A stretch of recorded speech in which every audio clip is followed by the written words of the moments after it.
The Hospice Champion project is funded by St James's Place Foundation, supported by Help the Hospices, and it's supported by the two local hospices to Watford General Hospital, which are Peace Hospice Care and the Hospice of St Francis. So it's a collaborative project looking to see if education can be part of the whole picture, promoting good end-of-life care in the acute sector.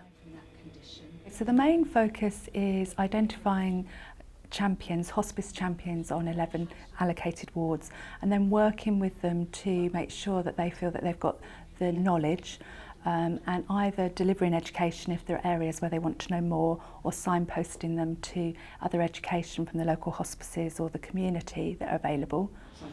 I think it's brilliant that someone at Watford General is just focusing purely on education and identifying what the needs are on the wards, so that all the staff can feel supported and that they have people who are have the expertise and the knowledge and the confidence to actually roll that out on their own individual wards.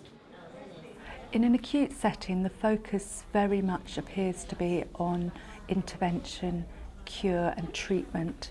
And so sometimes it feels quite a challenge to consider actually, is there anything more to be done from a treatment point of view, and are we ready to accept that people are dying and deteriorating, and the focus of care should shift.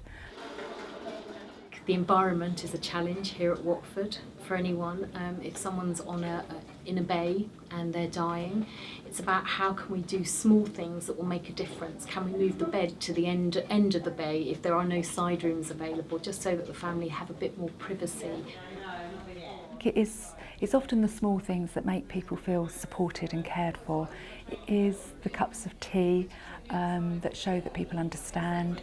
It is the friendly word, the friendly smile from, not just the doctors and the nurses, but even the housekeepers and the cleaners, the porters, so that the people feel cared for and valued. I've got flashbacks because she was talking to me a few days. Palliative care in general has a lasting memory for a family. This really makes a difference to how a family remember a loved one and how they move forward with their own lives. There are always going to be people who die in hospitals, and we know that we only get one chance to get it right, and so we need it to be as good as possible for every single person who faces end of life, whether from acute illness or a chronic illness or a palliative condition.